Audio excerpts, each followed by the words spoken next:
போட்டுருவியாப்பா? Cut பண்ண முடியலையா? எல்லாம் கொட்டிடு, எல்லாம் கொட்டிடு. பூசேரி இல்லைன்னா நாங்களே பூசை பண்ணிக்குவோம். சாம்பிராணி உள்ளே வைப்பாங்க. இப்போ கோயில் வேலை செய்கிறதுனால இப்போ இந்த பக்கம் எடுத்து வச்சுருக்காங்க. பூசேரி காணும். அம்மா நீ போய் நான் கொடுக்குற போம்மா, மாலை மட்டும் போடுமா, மாலை போடுமா.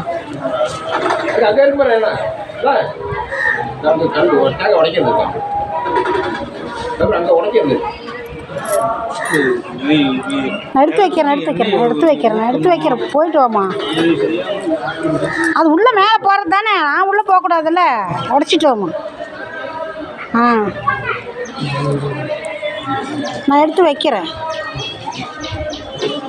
விளக்குக்கு உள்ள நெய் மட்டும் உள்ள விளக்க குத்திட்டு இப்படி கொஞ்சம் மட்டை இருக்கட்டுப்பா, இல்லைன்னா தேங்காய் இது மாதிரி எழுந்துடும், சில்லுசெல்லாம் வந்துடும். அப்படியே அப்போ தான் மூடி கரெக்டாக உடையும்.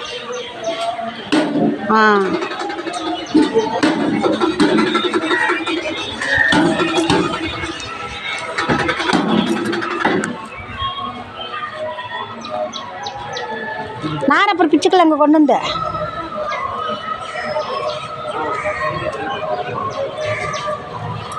நீ உலக்கடி வை, துப்பை போடு. நாம் உள்ளே போகக்கூடாதுல்ல. இப்போ எடுத்து இங்கே வெளியே வச்சுட்டாங்களாட்ருக்குது. கோயில் வேலை ஆகிறதுனால அப்போல்லாம் நாங்கள் தான் வந்து பூசை பண்ணிக்குவோம். இப்போல்லாம் இப்போ ஒரு 10-15 வருஷமாக பூசேரி போட்டாங்க. அவங்க சாப்பாட்டுக்கு போயிருப்பாங்களாட்ருக்குது. குலதெய்வக்காரர் அவங்கவுங்க பூசை பண்ணிக்கலாம். நம்ம குலதெய்வத்துக்கு அவங்கவுங்க பண்ணிக்கலாம். நம்பன்னு இல்லை, யாராக இருந்தாலும் அவங்க குலதெய்வத்துக்கு வந்தாக்கா ஆள் இல்லைன்னா பூசை பண்ணிக்கலாம். அந்த அனுமதி உண்டு.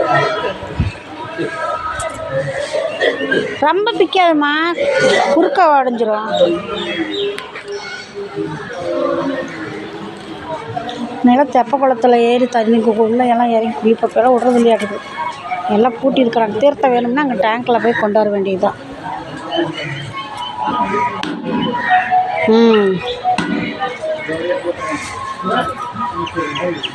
பட்டையில் அடிச்சுக்க, அப்புறம் கிளிட்டு.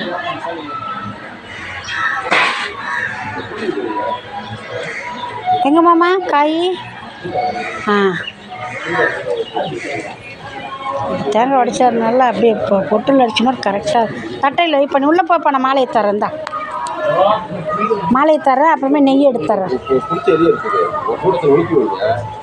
இந்தப்பா மாலை நெருப்பிட்டு அங்கே இருக்கு. காசா பணம் வைப்போம்மா, சில்லற வேண்டாம். பணம் இல்லை, சில்லறையாக தான் இருக்கா?